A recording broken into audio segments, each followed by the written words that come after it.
Nous t'adorons, Seigneur. Nous t'élevons dans le grand Dieu. Merci pour ta gloire. Merci pour ton amour, notre Dieu. Autrefois, on ne pouvait pas demeurer à ta présence. Yahweh, le rideau qui nous séparait, qui nous empêchait d'entrer dans ta présence. À la croix de Golgotha, tu m'as fait pécher, notre Dieu. Et aujourd'hui, nous pouvons entrer dans ta présence et y demeurer, notre Dieu. Et voir ta gloire. Yahweh, répand ta gloire ce matin. Répand ta gloire, Jésus. Nous voulons voir ta gloire ce matin. Toi, le grand Dieu. Répand ta gloire, notre Dieu, notre roi. Et à la croix de Golgotha, Jésus, tu as fait déclarer que tout est accompli. Oui, nous confirmons, alléluia, ta gloire ce matin, notre Dieu. Accomplis la guérison ce matin, notre Dieu. Accomplis la paix ce matin, éternel de gloire, notre Dieu, notre roi. Sois élevé à jamais, sois exalté à Adonai. Nous t'adorons à ce moment. Règne, notre Dieu, ce matin. Règne dans nos vies ce matin. Enfin que la maladie disparaisse, notre Dieu. Règne ce matin, Maranatha. Règne ce matin, notre Dieu. Nous t'élevons à jamais. Nous t'exaltons, notre Dieu. Toi, le Dieu des vivants. Toi, le Dieu des grandeurs. Tu n'as jamais échoué, notre Dieu. Tu n'as jamais échoué, Père éternel. Ce matin, nous avons besoin de toi ce matin. Sois exalté, Père éternel. Toi qui règnes, notre Dieu. Règne à jamais ce matin, Père éternel. Règne à jamais ce matin. Alléluia, sois acclamé, Père éternel. Sois exalté dans le grand roi. Alléluia, nous t'acclamons ce matin. Parce que tu fais de grandes choses. Toi qui fais le miracle. Sois exalté, notre Dieu. Sois béni. Alléluia. Nous t'adorons comme le grand roi, toi qui es souverain de gloire, notre Dieu. Toi la lumière du ciel, Père éternel. Tu nous as éclairé, Jésus. Tu nous as éclairé, le Père. Éclaire nos vies ce matin, Jésus. Éclaire nos vies ce matin, Père. Donne la paix, Jésus. Donne la guérison ce matin. Alléluia, accomplis la parole ce matin. Sois adoré, notre Dieu. Sois exalté. Tu es digne de t'élever, Jésus. Tu es digne de t'exalter, Père éternel. Toi, le Dieu de gloire. Nous voulons ta gloire ce matin, Père éternel. Nous voulons pour t'élever. Toi, Dieu saint, Dieu saint, Dieu saint, Dieu saint, Dieu saint, Dieu saint. C'est jusqu'à l'infini, notre Dieu. Sois exalté à jamais. Tu es le grand roi. Tu es le grand roi. Nous t'élevons le roi. Nous t'élevons le roi. Dans ton sanctuaire ce matin, nous sommes venus pour t'acclamer. Dans ton sanctuaire ce matin, nous sommes venus pour élever ta gloire. Dans ton sanctuaire ce matin, nous sommes venus pour acclamer Jésus. Sois élevé à jamais. Sois exalté notre roi. Nous savons que tu es là, Jésus. Tu es là au milieu de nous. Tu es là ta gloire, Jésus. Voilà pourquoi nous t'élevons, Jésus. Voilà pourquoi nous t'élevons, toi le Dieu tout-puissant. Voilà pourquoi nous t'élevons à jamais.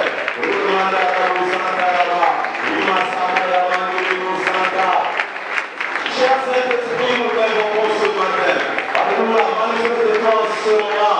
Prends ce qui t'en charge ce matin. Manifeste-toi. Nous voulons la gloire, cher Saint-Esprit. Nous voulons ta revanche en Seigneur. Nous voulons une nouvelle option ce matin. Nous voulons une nouvelle option ce matin. Manifeste-toi, l'Esprit de Dieu. Agis, alléluia.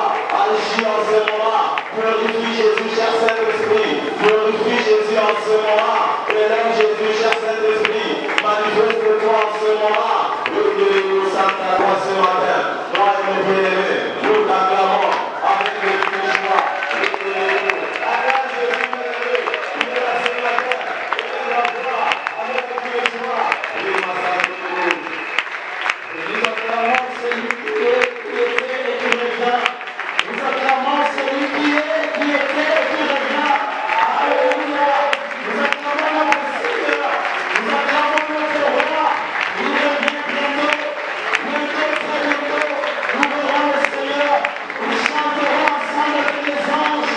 Nous chantons et crier joie. Alléluia. Bientôt, très bientôt. Nous allons voir le Seigneur. Revêtu de gloire, revêtu de majesté. Couronné d'éclat. Nous sommes les cris de joie et acclamons le roi. Nous sommes les cris de joie.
Ce n'est pas le transfert d'argent, mais ce n'est pas le transfert d'argent, mais le transfert qu'il est en train de faire un transfert spirituel. Et c'est ce transfert que nous sommes en train de vivre en ce moment.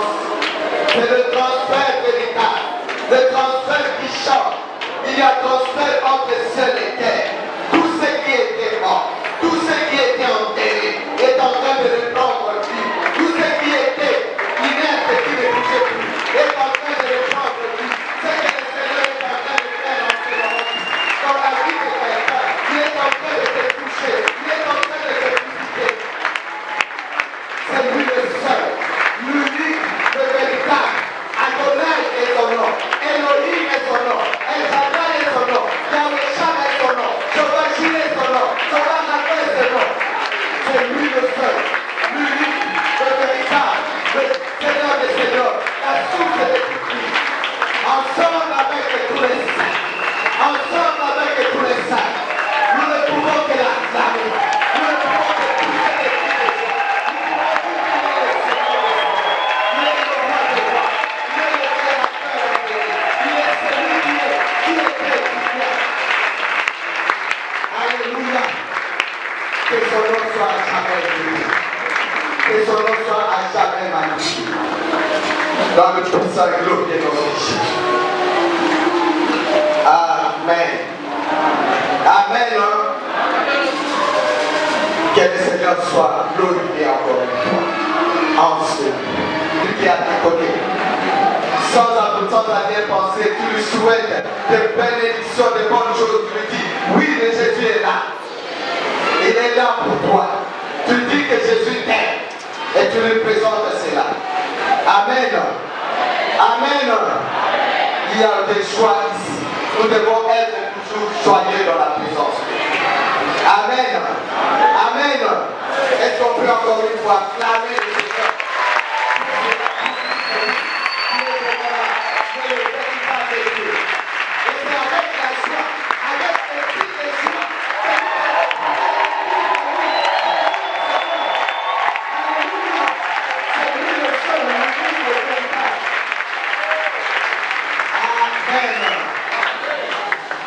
Nous voulons accueillir ceux qui sont venus pour la première fois.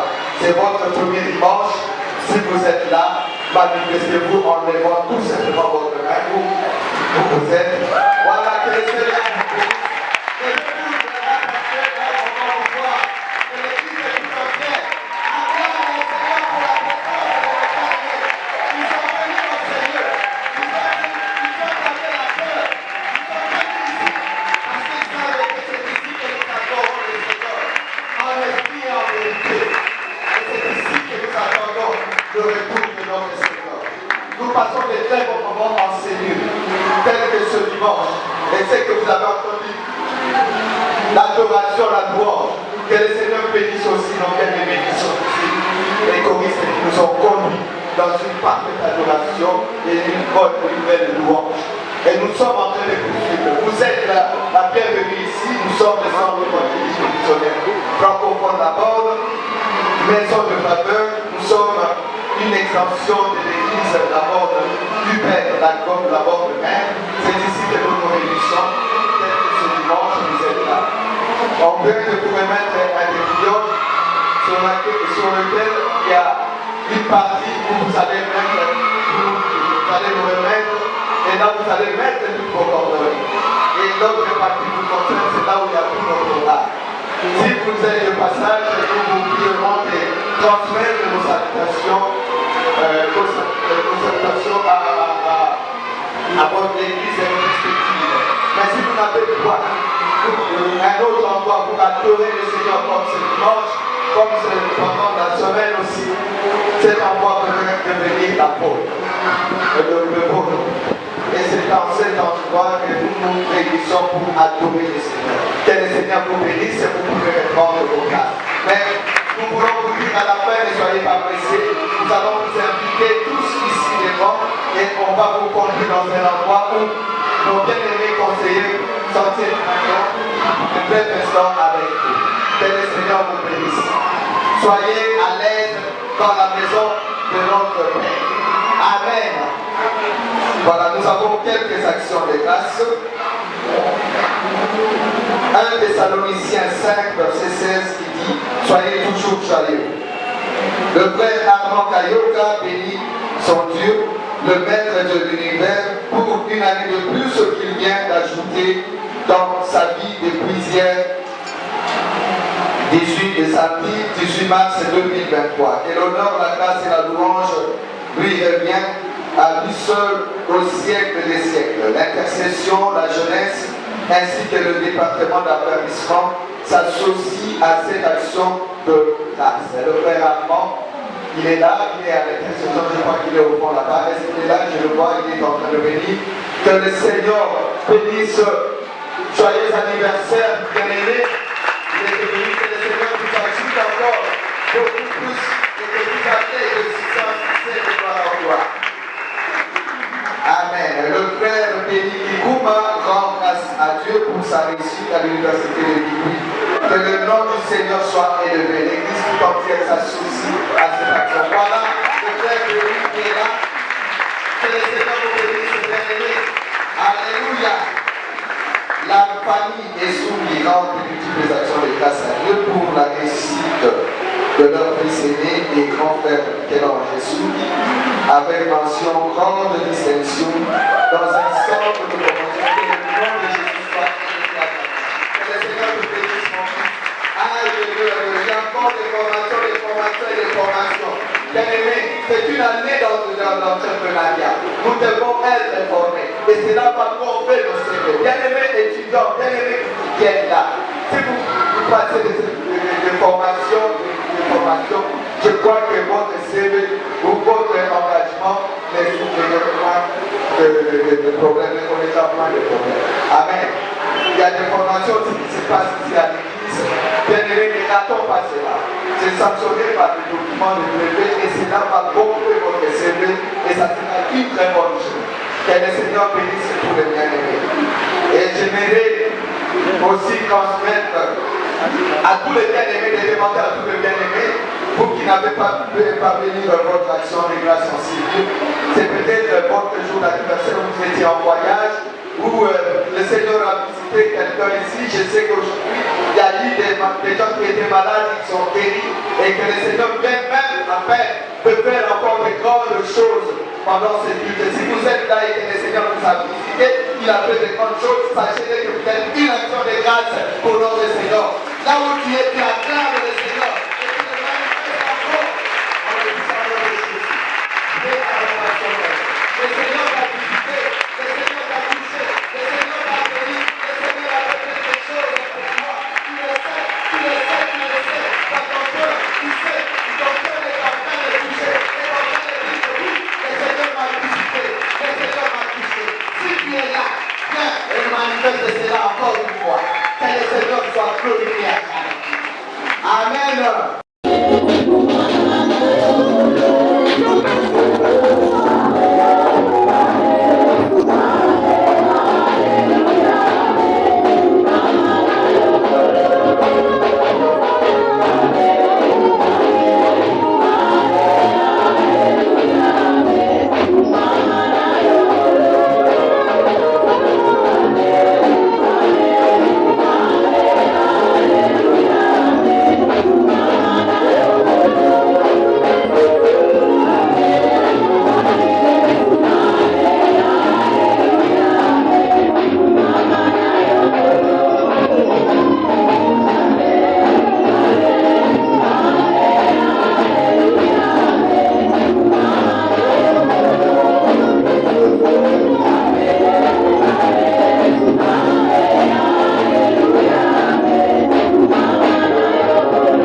Parce qu'au ciel, ça sera plus que ça.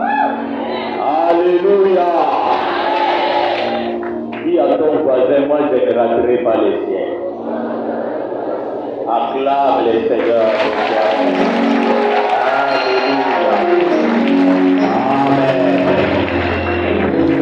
Nous vous saluons dans le précieux nom de notre Seigneur et Sauveur Jésus-Christ. Alléluia. Si cela ne vous dérange pas, saluez votre voisin de ma part. Alléluia. Que Dieu soit béni, que Dieu soit glorifié. Amen. Vous savez, ce matin, le Seigneur m'a donné quelques minutes d'affermissement. Il m'a parlé de l'amour. Quand le Seigneur a dit aimez-vous les uns les autres, en fait, ça ne signifie pas que celui que vous allez aimer sera meilleur, sera un saint. Des fois, c'est une personne qui vous crée des problèmes. Des fois, c'est quelqu'un qui rend votre vie difficile. C'est un enfer à côté de vous. Mais vous devez l'aimer pour que vous soyez considéré comme fils de votre Père. Le Seigneur m'a dit, regarde un peu ta femme, elle t'aime. Mais combien de fois elle s'est énervée contre toi parce que tu as fait une mauvaise chose. Mais elle continue à t'aimer. Donc nous sommes obligés d'aimer même les personnes qui chaque jour nous rendent la vie difficile.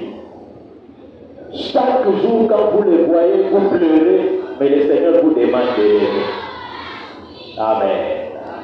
Seigneur, nous bénissons ton nom. Merci pour ton Saint-Esprit qui est présent au milieu de nous ce matin. Merci pour ce moment que tu nous accordes. Nous voulons encore partager ta parole. Nous te prions, Seigneur. Dispose nos cœurs, dispose nos âmes. Dispose, Seigneur, ce moment.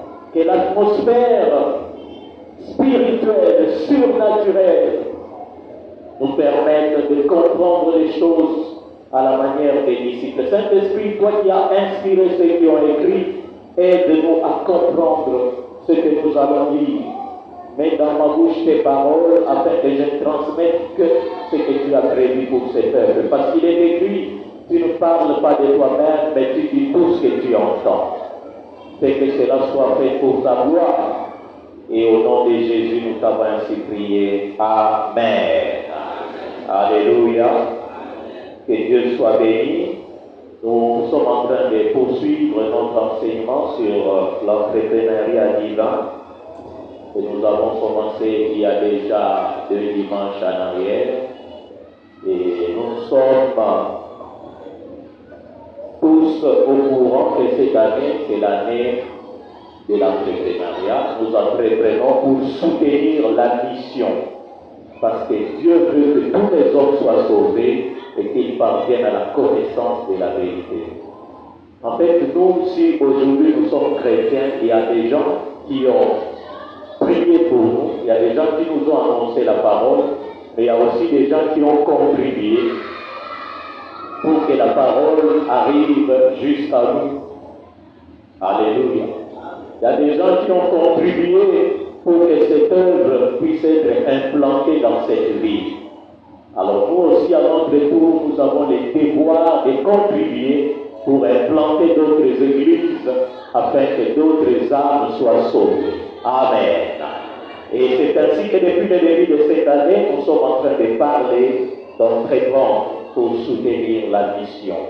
Et si cela ne te dérange pas, tu vas t'élever avec moi. Nous allons lire notre texte de base que nous sommes en train de lire depuis tous ces temps. Genèse chapitre 1, versets 26 à 31. Nous lisons au nom de notre Seigneur et Sauveur Jésus-Christ. Puis Dieu dit, faisons l'homme à notre image, selon notre ressemblance, et qu'il domine sur les poissons de la mer, sur les oiseaux du ciel, sur les bétails, sur toute la terre, et sur tous les reptiles qui rampent sur la terre. Dieu créa l'homme à son image, il les créa à l'image de Dieu, il créa l'homme et la femme. Dieu les bénit et Dieu leur dit, soyez féconds, multipliez, remplissez la terre et la sujettissez, et dominez sur les poissons de la mer, sur les oiseaux du ciel et sur tout tout animal qui se meut sur la terre. Et Dieu dit, voici, je vous donne tout herbe portant de la sémence et qui est à la surface de toute la terre, et tout arbre ayant en lui du fruit d'arbre et portant de la sémence, ce sera votre nourriture.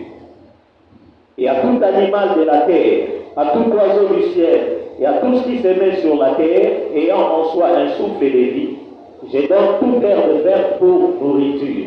Et cela fut ainsi. Dieu vit tout ce qu'il avait fait, et voici, cela était très bon. Ainsi, il y eut un soir, et il y eut un matin, ce fut le 6e jour. Amen. Bien-aimés, nous avons commencé à étudier quelques principes de l'entrepreneuriat que nous trouvons dans ces passages. Nous avons dit que le premier principe, c'est avoir une idée. Dieu a eu une idée au verset 26 et il a énoncé son idée à haute voix. Il a dit, faisons l'homme à notre image, selon notre ressemblance. Et nous avons dit que dans l'idée de Dieu, il voulait travailler en association. C'est pourquoi il a dit faisons. Il n'a pas décidé de travailler tout seul. Et nous avons conseillé aux enfants de Dieu de faire un effort et de prier Dieu pour que nous puissions travailler en association. Parce que personne n'a toutes les capacités, toutes les qualités qu'il faut. Nous avons toujours besoin de quelqu'un.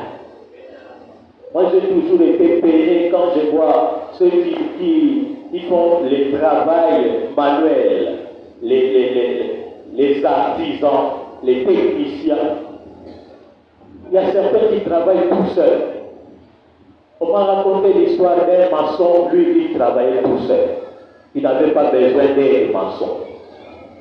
Donc quand il travaillait, quand il avait besoin de briques, il descendait, il prenait les briques, il montait, il les classait sur l'échafaudage et il commençait à construire. Quand il avait besoin de monter, il descendait lui-même. Tu te détruis toi-même, tu te causes du tort. Qu'est-ce que ça te coûtera de donner un peu à quelqu'un qui t'aide? Les autres disent l'union fait la force, mais chez nous l'union fait la faiblesse. Parce que quand vous vous unissez, après quelques temps, vous êtes obligé de vous séparer et vous détruisez ce que vous avez commencé à bâtir. Et nous avons démontré que cela se passe dans tous les domaines. Dans la politique, dans la physique, dans la religion, dans les commerces, même si vous êtes membre d'une même famille, mais après quelques temps, vous entendrez qu'ils se sont séparés. Et la même structure a plusieurs branches, plusieurs ailes, elle telle, parce qu'on ne sait pas travailler ensemble. Deuxièmement, Dieu a défini convenablement la nature de son projet, ce qu'il voulait faire. Il a dit faisons l'homme. Il avait dans sa tête, dans sa pensée, l'image de cet homme. C'est comme quelqu'un qui veut construire une maison. Dans sa tête, il s'est dit, la maison aura 3 chambres, autant de salons. Il a ça dans sa tête avant de commencer à construire. Et troisièmement, il a donné les détails comment sera cet homme. Il dit l'homme sera à notre image et selon notre ressemblance. L'homme ne va pas ressembler à un animal.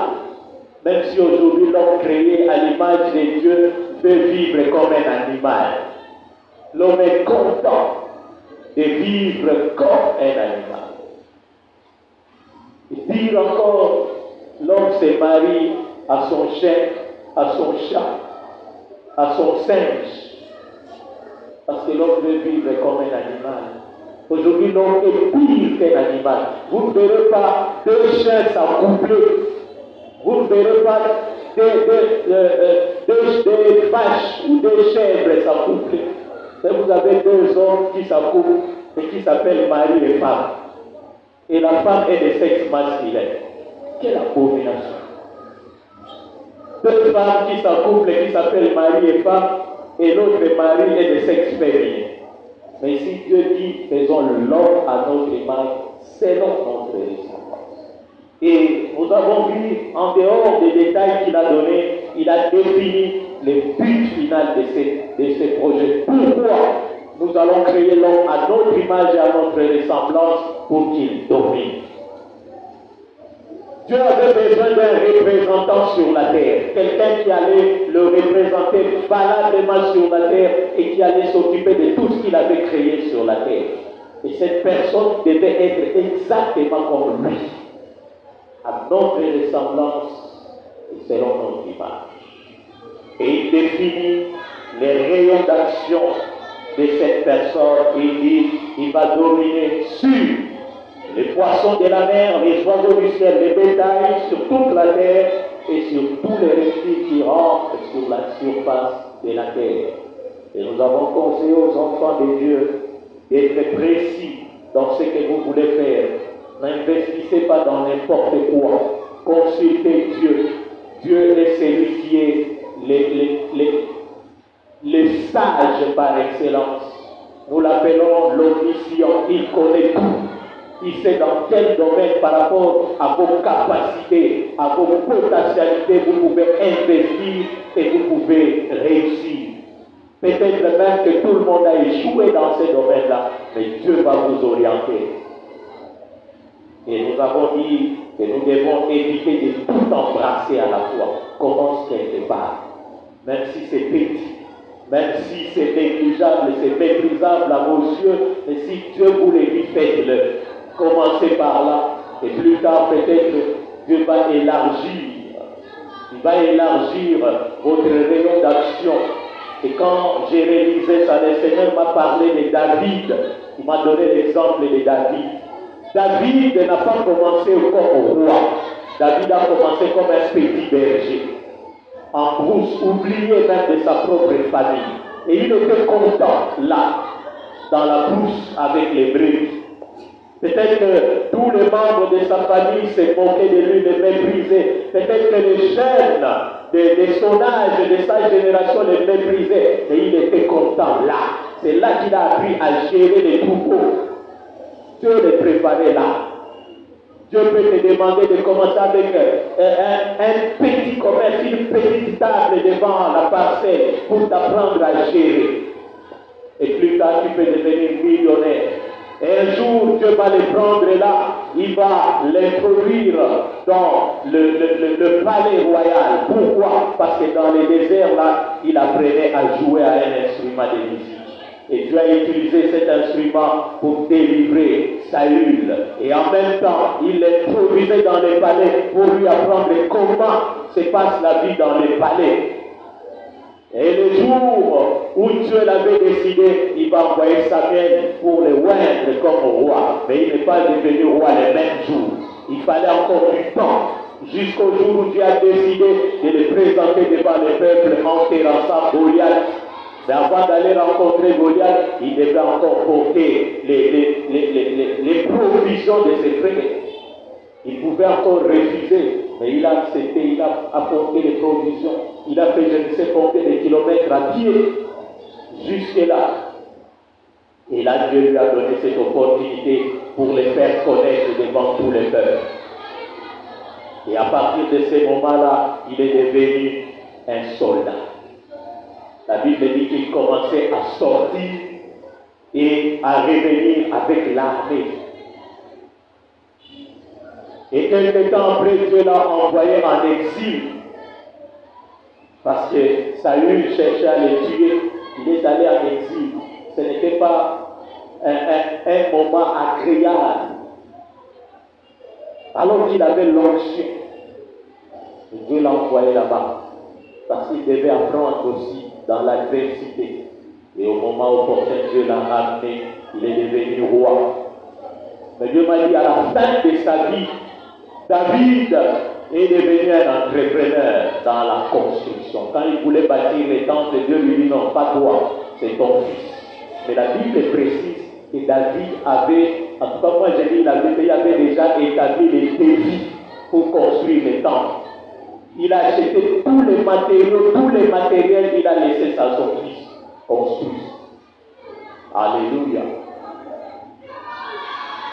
Donc nous ne devons pas négliger les faibles commencements.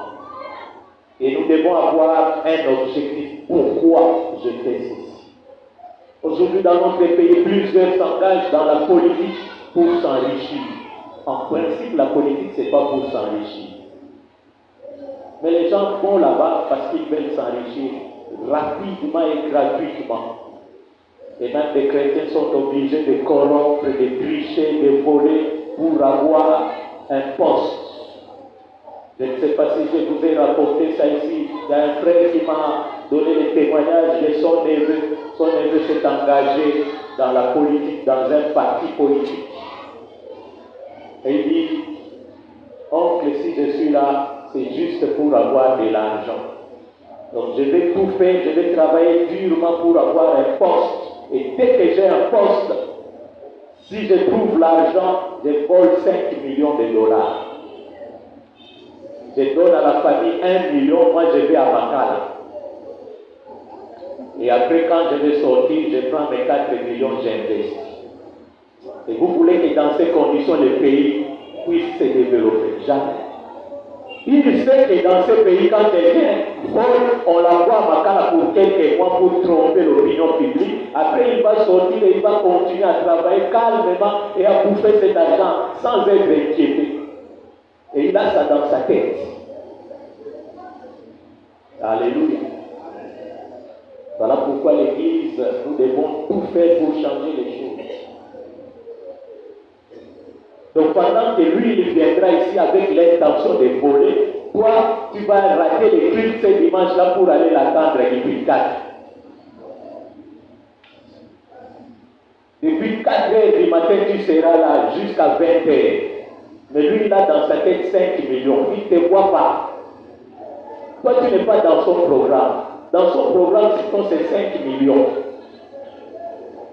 Et c'est 2 ou 3 mois en prison. C'est fini.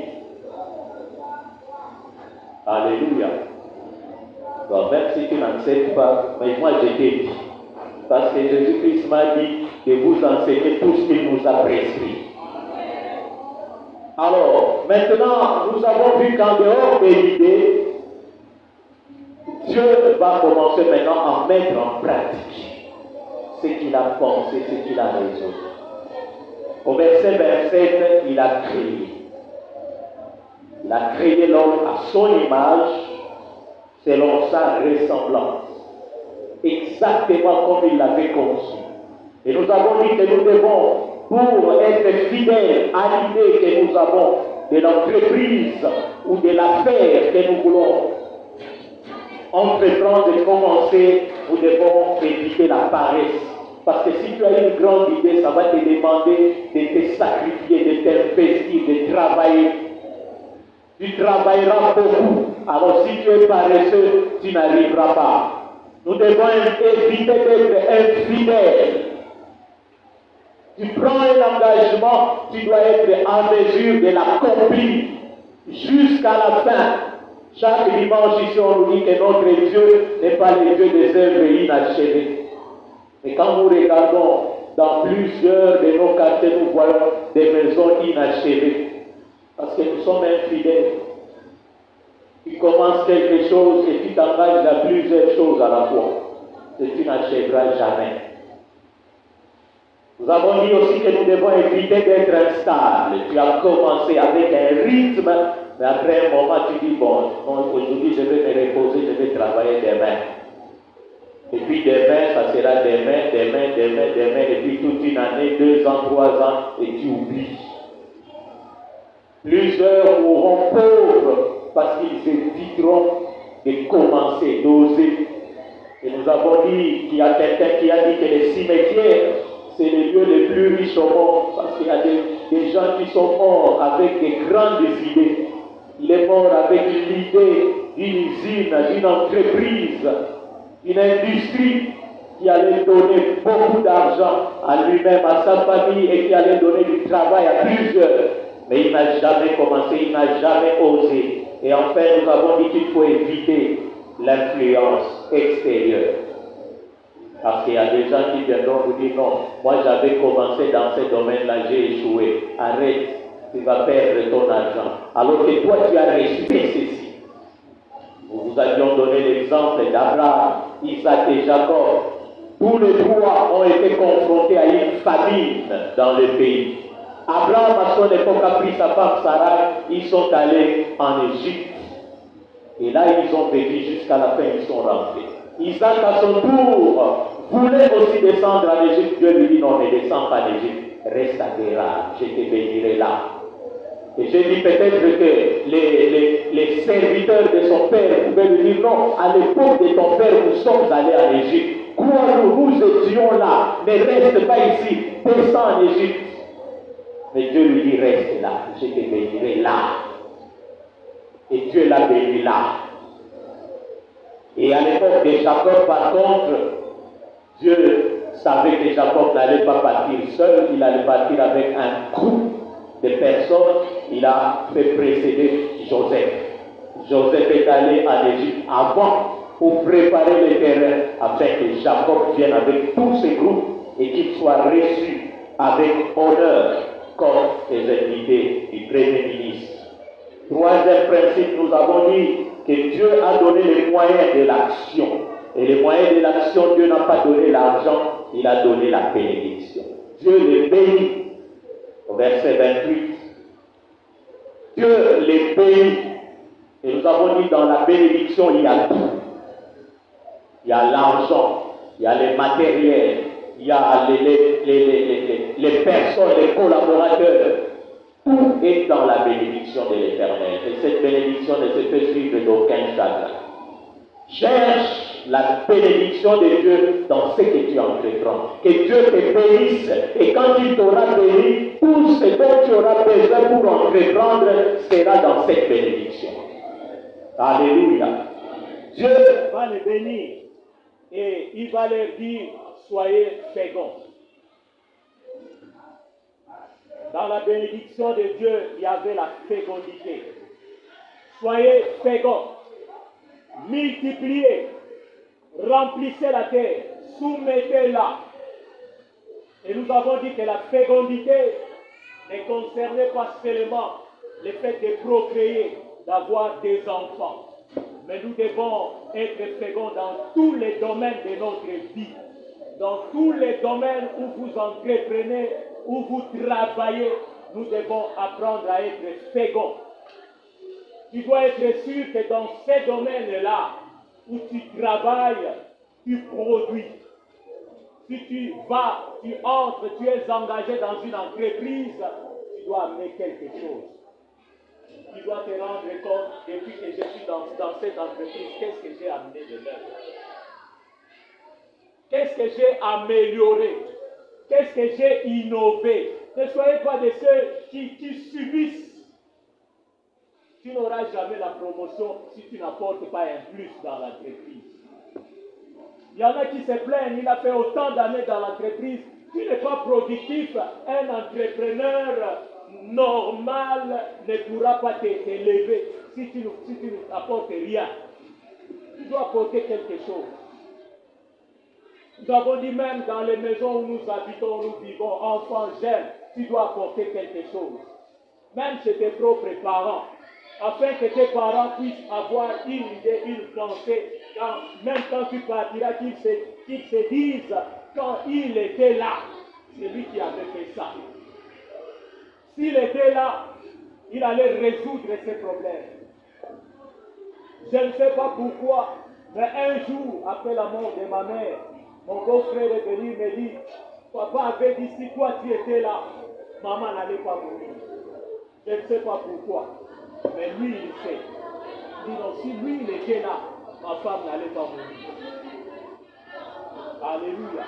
Tu dois apporter quelque chose. On doit sentir ta présence. Ne sois pas quelqu'un qui consomme seulement, mais tu dois aussi produire. Même à l'église, ne sois pas de ceux qui murmurent seulement à longueur de journée, qui critiquent les serviteurs de Dieu, mais sois de ceux qui apportent de bonnes initiatives. Il y a 3 ans en arrière, Dieu nous avait recommandé de placer une boîte à suggestion au fond du temple. Cette boîte a fait 3 ans sans aucune suggestion. Personne n'a introduit une suggestion pour l'avancement de l'être. Et combien de fois tu as murmuré? On s'est dit peut-être que tu n'auras pas le courage de nous voir en face pour proposer des choses. Alors écris seulement, sans mettre ton nom, tu plonges ça dans la boîte. Et ça va nous aider à faire avancer les personnes. Mais nous sommes les premiers à critiquer, non, ça ne marche pas. Dans le département où tu es ouvrier, depuis que tu es ouvrier dans ce département, qu'est-ce que tu as apporté? Alléluia. Dans les quartiers où tu habites, est-ce que les gens peuvent dire non, depuis qu'il est arrivé dans ces quartiers, il y a telle autre chose qui change? Alléluia. Quand je suis entré dans notre quartier, il y avait des bambous de Chine juste en face de chez nous. Et ça créait l'obscurité pas possible. Ce n'était pas dans ma parcelle, c'était dans la parcelle voisine. Et nous avons pris l'engagement de couper ça. Et un jour, ma femme passait sur l'avenue, il a entendu les gardiens des voisins qui étaient en train de dire non, bateau, ceux qui n'avaient pas de bateau, t'as mis balai, le coup là, maman on a balai naïe, et avec nous et boba. Alléluia. Il faut que les gens sentent qu'il y a quelqu'un qui vit avec nous ici, qui apporte quelque chose de nouveau. Ne sois pas là. Tu n'as rien fait de bon et tu ne fais que des mauvaises choses. Multipliez-vous. Ayez des disciples, des gens qui peuvent dire, moi j'ai été formé par terre. Des gens qui peuvent dire dans ce métier, si j'évolue, c'est grâce à terre. Comme moi je le dis, si je me tiens devant vous, c'est grâce à mon pasteur. Il a pris les risques de me responsabiliser et de me permettre de me tenir devant vous. Et tu dois être en mesure d'assumer. Parce que quand celui que tu formes commet des erreurs, c'est toi qui dois assumer. Jésus-Christ assumait les erreurs de ses disciples. Une fois, les pharisiens lui ont dit, mais comment les disciples de Jean et les disciples de pharisiens gênent, mais tes disciples ne gênent pas. Jésus a dit non. Pendant que les maris est avec eux, ils ne peuvent pas gêner. Après, ils gêneront. Une autre fois, on lui a dit, mais pourquoi tes disciples mangent sans se laver les mains? Alléluia. Il a dit non. Ceux qui souillent l'homme, ce n'est pas ceux qui entrent, mais ceux qui sortent. Mais en secret, il allait parler avec ses disciples. Une fois ils sont arrivés devant un démoniaque, ils étaient incapables de les délivrer. Jésus descend de la montagne et les papas du démoniaque lui disent non, j'ai appelé tes disciples et ils n'ont pas pu les délivrer. Sur place, c'est vrai, Jésus les avait blâmés, mais en secret, il les a enseignés. Ces gens, des démons, ne sortent qu'avec la prière et les jeûnes. Parce qu'eux, ils ne priaient pas, ils ne gênaient pas. Alléluia. Les disciples ne gênaient pas, ils ne priaient pas pendant que Jésus était avec eux. Alléluia. Donc tu dois assumer. Il va détruire le matériel de l'entreprise, c'est toi qui assumes. Sois prêt à payer, mais plus tard, il dira si je suis ce que je suis, c'est grâce à cet homme-là. Un jour, mon patron m'a demandé de recruter des maçons. À cette époque-là, il y avait que des vieux papas. Et un petit jeune homme venait de terminer en construction. Il vient me dire, non, ingénieur, s'il y a moyen, tu peux me prendre aussi. J'ai pris les risques, je l'ai pris. J'ai amené la liste chez mon patron. Mon patron me dit, celui-ci c'est qui? J'ai dit, non, c'est un petit là qui vient de terminer. Le petit avait terminé dans l'école de son épouse. Donc l'épouse de mon patron était préfet là-bas. Le patron me dit, dans cette école, il n'y a pas la formation. Mais si ce petit ici détruit quelque chose, c'est à ta charge. Alléluia. J'ai pris les risques, je l'ai engagé, il a travaillé, il a appris. Et aujourd'hui, c'est un grand. Alléluia. Donc tu dois produire, multiplie-toi, qu'on voie des jeunes hommes et femmes qui sont comme toi. qui travaille comme toi, qui prêche comme toi, qui prie comme toi. Maman, préparez une fille qui prépare comme vous. Alléluia. Et ça la question après quelques temps, on la ramène chez toi, non, maman, nous la ramenons pour que tu puisses encore lui apprendre. Bon, pendant tout ce temps, tu faisais quoi? Et c'est comme ça que j'ai dit la fois passée, nous, les francophones, nous rendons un très mauvais service à nos enfants. Nous n'apprenons pas à nos enfants à travailler. Parce que j'ai les moyens, mes enfants doivent se reposer. Ils ne touchent à rien. Mais n'oubliez pas qu'un jour, cet enfant-là sera responsable de chez lui. Il sera incapable, après les réveils, d'arranger son lit. Comme cette femme, elle priait avec nous ici. Un dimanche après l'étude, ils viennent avec son mari chez nous à la maison. Non, papa, nous sommes venus vous voir. Et on a parlé pendant quelques minutes. Et l'homme me dit, non, papa, aujourd'hui, je suis venu accuser ta fille ici. Papa n'a pas maï na mon côté, moi na yo oyo ayebi ndenge babomisaka mbelu te. Ayebi ndenge bakombolaka ndako te. Ayebi. J'ai regardé la femme, j'ai regardé sa beauté, sa taille, j'ai commencé à me demander est-ce que c'est vrai ce que c'est papa dit. Je lui ai demandé est-ce que c'est vrai. Dans ce moment-là, il ne peut pas répondre à qui ici pour tout nasser. C'est la faute aux parents. Alléluia. Tu dois produire des gens à ton image. Et en fait, après nous avons dit, il a dit remplissez la terre. Remplis la terre des bons témoignages, des gens qui peuvent dire du bien de toi. Ça sera bien pour toi-même, même si ce n'est pas bon pour toi-même, mais ça sera bon pour tes enfants et les enfants de tes enfants.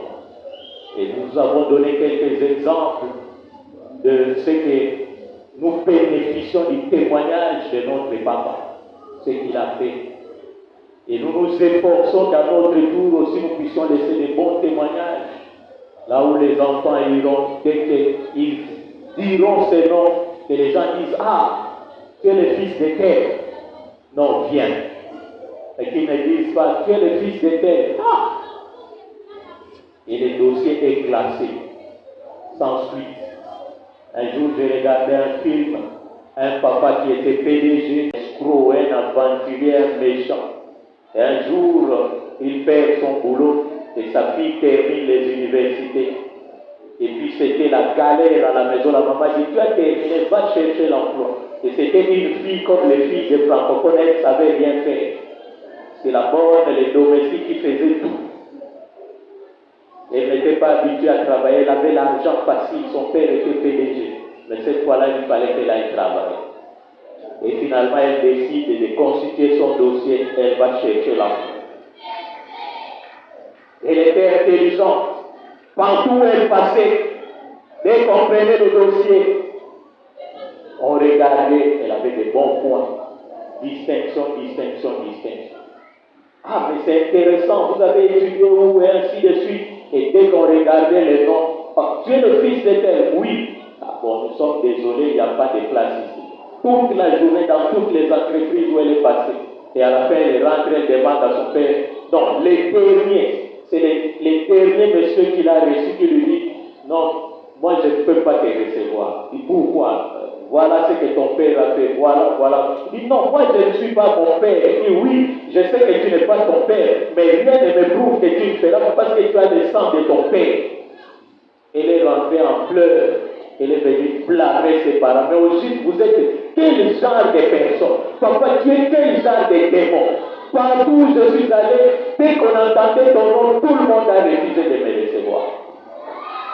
Alléluia. Et enfin, soumettez-la. Nous avons dit, nous devons apprendre à soumettre la terre.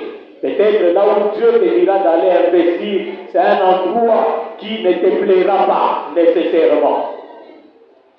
Ça pourra être au village, là où il n'y a pas l'électricité, il n'y a pas l'eau, il n'y a pas la communication, il n'y a rien. Tu dois faire des kilomètres à pied.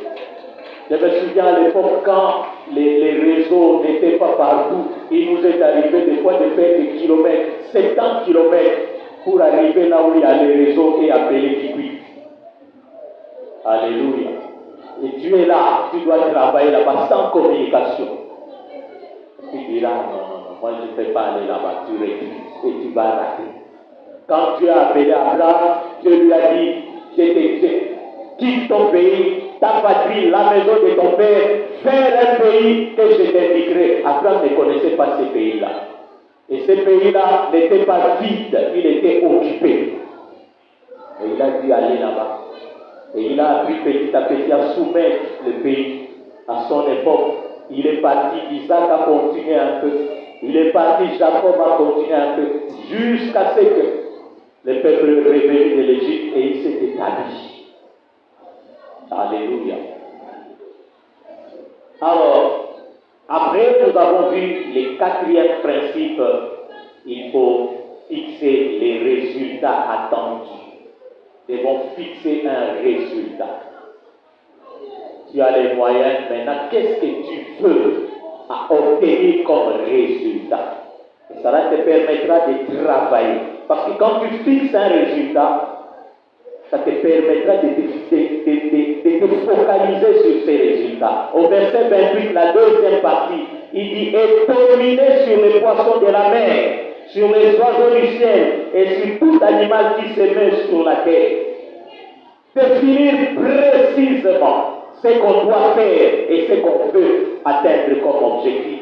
Et ceci vous permet de l'avoir comme une boussole, comme un GPS. Comme ça, vous n'allez pas voyager ou naviguer à vue. Vous savez que je dois atteindre tel objectif. Et pour atteindre tel objectif, qu'est-ce que je dois faire? Vous orientez vos activités en fonction de l'objectif que vous voulez atteindre. Vous n'allez pas faire n'importe quoi. Vous allez faire juste ce qui va vous conduire vers cette affaire. Vous allez planifier les activités. Généralement, nous, les Congolais, nous n'aimons pas planifier les activités. Nous devons travailler comme ça.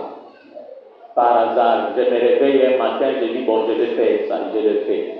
Je dors. Le lendemain matin, je me réveille, bon, je fais ça, je le fais. Et c'est fini. Et c'est là même dans l'œuvre de Dieu, c'est compliqué. À plusieurs reprises, nous avons eu à parler avec des responsables des départements, planifier vos activités. C'est compliqué. Très difficile. Tu choisis une période, tu fais une planification mensuelle, trimestrielle, semestrielle, pas de problème. Au début de chaque année, les pasteurs m'appellent, me disent cette année nous aurons autant de séminaires, nous aurons telle activité à tel mois, tel mois, tel mois, tel mois. Me donne la vision et nous planifions les choses. Vous devez avoir ça en tête. En 2023, je vais faire ça. Je commence par ça, je ferai ça, je ferai ça, je ferai ça. Et tu voyages par rapport à ça. Et dès que tu arrives à cette période-là et que tu te rends compte que ce que tu avais prévu n'est pas fait, tu as le temps maintenant de t'évaluer. Si tu ne planifies pas, tu ne sauras pas évaluer. Tu évalues. J'avais prévu qu'au mois de mars, je devais atteindre tel objectif. Je ne l'ai pas atteint. Pourquoi? Tu t'assieds, tu commences à réfléchir. Qu'est-ce qui a manqué? Dans quel domaine j'ai failli? Et tu arranges. Alléluia. Et ça te permettra maintenant de prendre de bonnes décisions pour la poursuite de ton projet. Il ne faut pas travailler comme ça, par hasard. Et nous voyons les gens qui ont des petits commerces, des petites boutiques. Souvent, ils n'avancent pas. Pourquoi? Parce qu'ils n'ont pas l'habitude de s'évaluer. Ils achètent, ils vendent, ils achètent, ils vendent, ils achètent, ils vendent. Tant qu'ils voient la marchandise, ils croient que ça marche. Mais les autres, quand ils sont venus, ils ont un jour qu'ils appellent le jour d'inventaire. Ils ne vendent pas ces jours-là, ils ferment la boutique, ils font l'inventaire. Nous avions acheté autant de marchandises à tel prix, nous avons vendu autant, nous avons reçu autant. Qu'est-ce qui n'a pas marché? Est-ce que nous avons fait des bénéfices ou est-ce que nous avons fait des pertes? Chez nous, ça n'existe pas. Nous achetons, nous vendons, nous achetons, nous vendons, nous achetons, nous vendons. Nous ne savons pas si les chiffres d'affaires augmentent ou ça diminue. Ce n'est pas notre problème. L'essentiel, c'est qu'il y ait de la marchandise dans la boutique. Même dans ta vie chrétienne, si tu n'arrives pas à t'évaluer et à planifier ta marche, tu n'avanceras pas. Alléluia. Une fois, je me souviens, je ne sais pas, c'était en 2021, vers la fin de l'année, j'ai dit, bon, je dois entrer en retraite au mois de décembre. J'ai parlé avec certains frères et dit, en tout cas, je me suis rendu compte que cette année, ma vie chrétienne n'a pas bien marché, je suis spirituellement faible. Un frère qui était là dit, ah, papa, vous, spirituellement faible, mais alors vous, qu'est-ce qu'on va dire? Donc il voit ce que j'ai fait, il croit que c'est ça. Mais moi-même, je m'évalue, je me rends compte que non, je n'ai pas fait ce que j'avais prévu de faire. Donc spirituellement, j'étais fait. Alléluia. Cinquième principe, nous devons fixer une rémunération. Verset 29. Et Dieu dit, voici, je vous donne toute herbe portant sémence et qui est à la surface de toute la terre, et tout arbre ayant en lui du fruit d'arbre et portant de la sémence. Ce sera votre nourriture. Alléluia. Dans les jardins, il y avait beaucoup d'arbres, il y avait même des animaux. Mais Dieu dit pour vous, votre nourriture, ça sera tout arbre qui porte de la sémence et qui est sur toute la surface de la terre, l'herbe. Et ensuite, tout arbre ayant en lui du fruit d'arbre et portant de la sémence, c'est ça votre nourriture. C'est-à-dire le reste, ce n'est pas pour vous, ne touchez pas. Et il a même précisé un fruit qu'il ne devait pas toucher. Et Adam et Ève ont échoué parce qu'ils ont touché au fruit auquel ils ne devaient pas toucher. Donc chaque fois que tu touches dans ce que tu ne peux pas toucher, tu détruis ton entreprise. Tu dois te fixer un salaire. Ne dis pas comme les Congolais lambda qui dit Mukolo Bongo, allez Bongo naïe. Tu vas échouer. Alléluia. C'est ça, la logique du Congolais, c'est mon argent. J'ai le droit d'en faire ce que je veux. J'ai le droit de consommer ce que je veux. Non, tu es chef d'entreprise. Tu as des gens qui travaillent pour toi. Tu dois te fixer un salaire pour toi. À la fin du mois, je toucherai autant. Point. Je ne peux pas t'effacer. Sinon, tu vas échouer. Nous avons entendu des histoires des gens qui revenaient de l'Angola à l'époque qu'on appelait les Banalouda. Ils nous ont raconté des histoires à dormir debout. Certains ont touché des milliers de dollars. Mais quand vous les voyez aujourd'hui, médiocres, misérables comme tout. Pourquoi? Parce que Kolobongo, alias Bongonaï. C'est son argent. Quand moi j'ai souffert là-bas à la carrière en Angola, toi tu étais où? J'ai passé des jours et des nuits en prison là-bas. Tabassé par les Angolais, comme le pasteur Étienne nous avait raconté une fois ici. Alors quand il se souvient de cette souffrance-là, il mange, il boit comme il veut. Tu n'as rien à lui dire. Alléluia. Un jour, une de mes cousines était venue en congé à Kinshasa. Notre oncle était commerçant. Et je ne sais pas qu'est-ce qu'il avait fait. J'ai dit à sa fille, mais tu dois dire à ton père d'éviter de dépenser comme ça. Il a laisse. L'autre fois, il avait dépensé comme ça. Je lui ai dit, il m'a dit, tais-toi, est-ce que c'est ton argent? Les enfants, on a eu. Faut y avoir le mélange. On a eu. Alléluia. C'est ça ce que nous faisons. Et nous dépensons en désordre. Alléluia. Donc tu dois te fixer un salaire. Dis à ton voisin, tu dois te fixer un salaire. Alléluia. Et il faut aussi fixer la rétribution de chacun. Il faut faire attention. Quand nous travaillons avec les membres de nos familles, il y a deux pièges. Le premier piège, c'est quand tu as des membres de famille inconscients. Alors que tu organises ton entreprise, alors que Ceux qui travaillent pour toi essayent de marcher dans la vision. Lui, il viendra et dira, non, moi je suis le grand frère de ton patron. Il te donnera des ordres contraires et il va dilapider ton argent. Si les financiers ou les comptables, c'est notre entreprise. Et nous avons vu plusieurs qui ont fait faillite. Quelqu'un avait une société de transport en commun qui faisait Kinshasa qui quitte. Il a fait faillite parce qu'il avait mis les membres de sa famille. Et le deuxième piège, il y a aussi ceux qui utilisent les membres de leur famille mais qui ne leur payent pas. Tu travailles avec tes frères, tes soeurs, tes fils, tes filles, tes neveux, tes nièces, non, bon. Les gens à famille, bah, au foot à l'oponani. Ozoli à l'andam, Ozola à l'andam, au foot à la nuit. Ça là. Non, tu dois payer. Ils travaillent. Parce que si tu ne les fais pas, ils vont se liguer contre toi, ils vont voler. Ils vont te détruire. Ils vont voler. Ils vont s'arranger pour voler. Bon, viens à foot à la nuit sauter. Et tu vas pleurer. Alléluia. Donc, nous devons aussi définir les modes et les structures de gestion de notre entreprise. Comment notre entreprise sera gérée. Tu dois avoir, comment on appelle ça?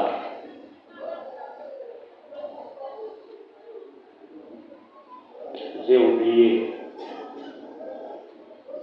Comme un canevas de gestion de ton entreprise, une structure bien définie, un organigramme. Et tu sauras qui fait quoi, comment, quand et où. Et tu pourras bien diriger ton entreprise. Et si tu ne fais pas attention, tu pourras tout perdre. Je me souviens quand nous étions encore jeunes, on venait à peine de terminer les études, on s'est dit avec quelques cousins et petits frères, nous sommes dit bon, on va constituer un petit tableau devant la maison. Et on vendait. Mais chaque fois qu'on avait faim, non, voilà nos 1000 francs aux autres. Et on n'a jamais rendu. Et à la fin, on s'est retrouvé avec la table vide et les cartons vides. Il n'y avait plus rien. Alléluia. Quand quelqu'un voulait sortir, non, 200 000 n'a transport dans aux autres, il n'a jamais rendu. Et on a perdu. Alléluia. Donc nous devons faire attention, bien-aimés.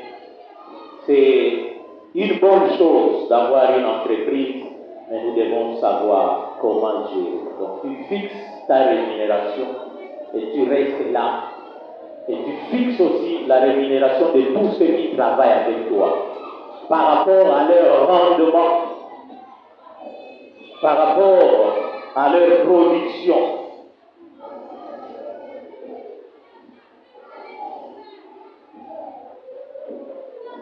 Au verset 30 pour terminer, et à tout animal de la terre, à tout oiseau du ciel, et à tout ce qui se met sur la terre, ayant en soi un souffle de vie, je donne toute herbe verte pour nourriture. Il a donné d'abord pour l'homme, et après il a donné pour tous les animaux qui vivent avec l'homme. Tu fixes pour toi, après tu fixes pour tous ceux qui travaillent avec toi. Chacun selon son poste, selon sa tâche, selon sa fonction, selon son rendement. Alléluia. Ne fais pas de complaisance, non, comme c'est mon grand frère, je lui donne un salaire. Non, selon son rendement. Et j'ai toujours aimé ce que les Indo-Pakistanais qui sont en ville font. Et ils sont payés en pourcentage. Donc les pourcentages de ta vente mensuelle, on te paye par rapport à ça. Si tu as beaucoup vendu, ton pourcentage sera aussi élevé. À la régie des eaux aussi, je crois qu'ils faisaient ça au niveau des bornes fonds. Je ne sais pas s'ils continuent comme ça. Comme ça, chacun est obligé de travailler durement, de produire durement. En fait, c'est lui-même qui se paye. Tu te payes en fonction de ce que tu produis. Je ne comprenais pas ça avant, mais j'ai compris une fois. Chaque fois que j'achète beaucoup, Ces gens-là devenaient très gentils envers moi. Ils prenaient mon numéro et on était souvent en contact. Et ils ont commencé à me raconter, nous sommes payés par pourcentage. Alléluia. Donc, tiens compte du rendement de chacun et permet qu'il soit payé par rapport à ça. Nous avons vu des hommes qui ont investi. J'ai beaucoup d'exemples des gens qui travaillaient en ville, qui ont acheté des fermes et qui ont placé les membres de leur famille à la ferme. Ils ne produisaient rien, mais ils consommaient seulement. Et à la fin, ils se sont retrouvés avec rien. Donc nous devons avoir tout cela dans l'esprit et je crois qu'avec le Seigneur, nous ferons des exploits en cette année. Amen. Que Dieu bénisse sa parole.